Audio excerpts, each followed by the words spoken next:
Und damit hallo und herzlich willkommen beim Alten Mann. Ich bin der Sascha. Wolltest du schon immer mal wissen, wie man einen Controller in ETS 2 einstellen und konfigurieren kann?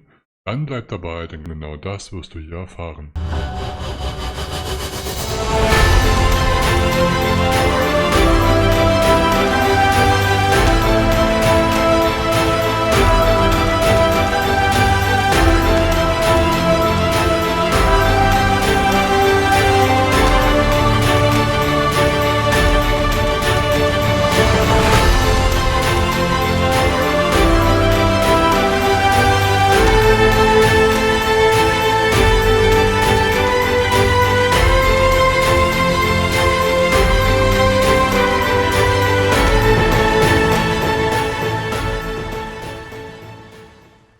Ihr kennt es sicherlich, ihr wollt eine Runde mit ETS 2 zocken, habt aber nur die Maus da und wenn ihr euch da ransetzt und ihr spielt ein Stück mit der Maus, ruckelt das so extrem, die Lenkung ist so feinfühlig, es macht einfach gar keinen Spaß. Da habe ich vielleicht die Lösung für euch. Ihr könnt jeden x-beliebigen Controller nutzen. Ich habe den Stadia Controller noch hier und ich nutze den Stadia Controller ganz gerne. Ich wollte euch das ganz gerne an diesem Beispiel halt zeigen. Jedoch könnt ihr jeden anderen Controller nutzen dafür. Ich habe hier jetzt meinen Controller, der jetzt mit dem Computer verbunden ist und jetzt kann ich weiter in die Einstellung in ETS 2 gehen, um alles weitere halt einzustellen. Um in die Einstellungen für den Controller zu kommen, gehen wir einmal auf Option, gehen dann auf Controller-Einstellungen, gehen weiter auf den Eingabehelfer. Dieser Eingabehelfer versucht euch so eine gewisse Grobkonfiguration halt schon mitzugeben. Das heißt, wir gehen einmal auf Controller, wählen Gamepad oder Joystick aus und welche Art des Getriebes wir haben wollen. Ich fahre eigentlich ganz gerne immer mit der einfachen Automatik. Gerade mit dem Controller ist es halt ein bisschen schwierig, deswegen auf jeden Fall die einfache Automatik. So, und damit wären wir eigentlich dabei, haben wir die Möglichkeit, jetzt unsere Achsen halt zu definieren. Und als allererstes ist halt die Lenkachse. Das heißt, ich versuche einfach mal auf dem Gamepad, versuche einfach mal den ersten Hebel und ihr seht wunderbar, dass ich halt nach links und rechts lenken kann. Wenn das bei euch nicht funktioniert, dann klickt einmal hier rein und bewegt dann euren Stick und ihr werdet sehen, dass es dann wunderbar funktioniert. So, was haben wir als nächstes? Wir haben eine Beschleunigungsachse, das heißt, wir müssen angeben, mit welcher Taste wir beschleunigen wollen. Auch da würde ich ganz gerne halt eine sensitive haben, eine Taste, die ich halt steuern kann, damit ich halt nicht immer Vollgas gehe. Das habe ich bei den vorderen Buttons. Und die Beschleunigungsachse für mich ist einfach die vordere rechte Achse. Ihr seht es vielleicht, diese hier, das ist halt meine Gasachse oder mein Gaspedal.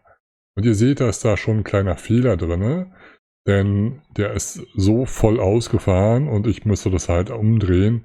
Und das mache ich halt nicht mit vertauscht, sondern ich mache das mit normal, so dass ich halt hier ganz wenig Gas geben kann oder halt auch ein bisschen mehr.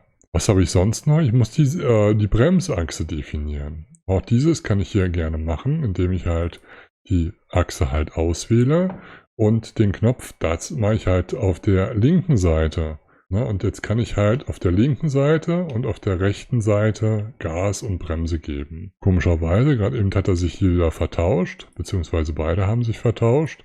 Die stelle ich beide auf normal und ihr seht dann, dass ich halt hier komplett unterschiedlich Gas und Bremse geben kann. Und natürlich auch nach links und nach rechts steuern kann. So, was haben wir ansonsten noch? Das können wir, glaube ich, alles so weit lassen.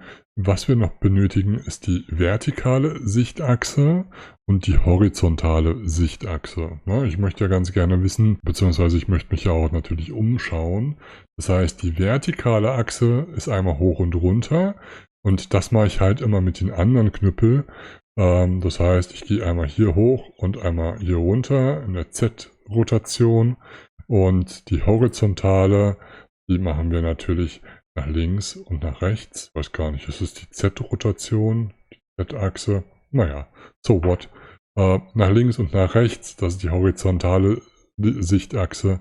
Und damit wären wir eigentlich auch schon bei der halben Miete, beziehungsweise damit haben wir das meiste eigentlich schon ja, für uns eingestellt.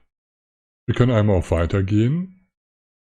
Wir sehen einmal noch eine ganz, ganz kleine Zusammenfassung und stellen das Ganze fertig. Ja, ihr habt nochmal hier die ganze Übersicht, wie das Ganze funktioniert.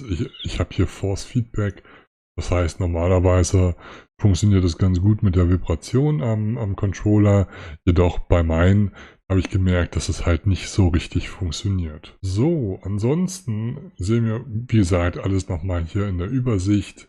Auch die Schalter, die könnte ich halt hier einstellen. Ich lasse das aber alles so. Was ich halt noch mache, ich gehe nochmal in den Tasten und in den Knöpfen mit rein, um zu gucken, welche Knöpfe ich noch benötige, welche Schalter ich noch benötige, und die stelle ich mir dann auch nochmal ein. Das heißt, hochschalten, runterschalten braucht man nicht.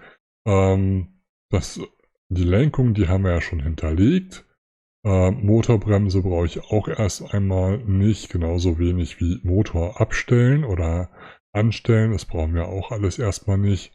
Genauso Retarderstufen verringern, überhaupt die Retarder anstellen oder die Differentialsperre, das lasse ich alles so.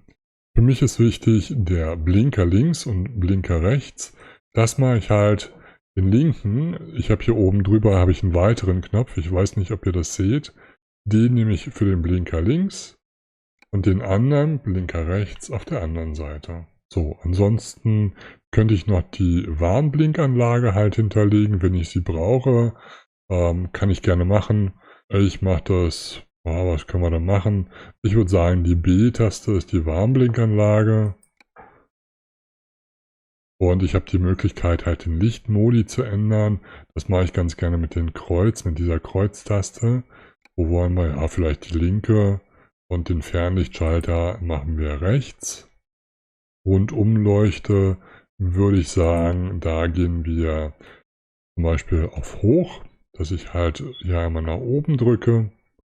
Und die Hupe finde ich ganz schön, wenn das die Taste ist, wenn ich den Stick einmal drücke, dann habe ich halt die Hupe. So, Fanfare könnte ich mir auch einstellen. Vielleicht könnte ich die auf die andere Seite packen.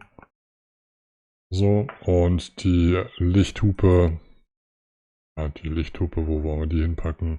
Ja, nach unten vielleicht. So, wir brauchen noch den Scheibenwischer. Der Scheibenwischer finde ich ganz gut, ist dieses Icon bei mir. Ich weiß nicht, ob ihr es seht. Na, das ist dieses hier.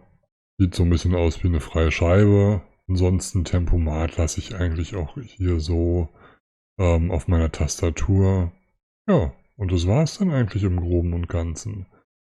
Ich denke mal, ich kann natürlich auch weitere Funktionen noch hier auf meinen Controller halt hinterlegen, aber ich will halt nicht zu viel da drauf machen, weil irgendwann kommt man einfach nicht zurecht und dann ist es halt einfach suboptimal. So, und ob das Ganze funktioniert, können wir jetzt mal ausprobieren. Das heißt, ich schließe einmal das Fenster und wir können einfach mal einen kleinen Auftrag fahren oder wir fahren einfach ohne Auftrag. Das heißt, wir gehen einmal rein. So, wir haben ja gesagt, wir müssen einmal den Motor starten. Erstmal gehe ich rein ins Cockpit. Ich starte den Motor. Licht hatten wir gesagt, war der Schalter hier auf der Seite. Genau. Kann die Lichthupe, nein, nicht die Lichthupe, sondern das Fernlicht anmachen. Lichthupe war runter. Ne, also das funktioniert auch. Die Scheibenwischer funktionieren auch wunderbar. Ja, und dann kann ich eigentlich schon losfahren, und zwar Gas vorne. Und ich kann hier lenken.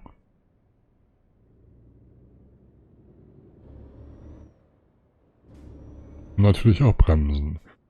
Schön ist, wenn ich halt, wenn ich schon stehe, auf die Bremse gehe, dann fahre ich auch rückwärts. Und dann bremse ich halt mit der Vorwärts, also mit dem Gaspedal, dass es nach vorne geht. Natürlich möchte ich auch gucken, ob ich mich umschauen kann. Das kann ich auch wunderbar. Ja, ist eigentlich alles machbar. Wunderbar. Ihr seht, dass es relativ einfach war, den Controller einzurichten und einen wesentlichen Mehrwert daraus zu ziehen, mit ETS 2 vernünftig spielen zu können. Wenn es euch gefallen hat, gerne einen Daumen nach oben und ich würde mich natürlich auch über ein Abo von euch freuen. Bis zum nächsten Mal, euer Sascha.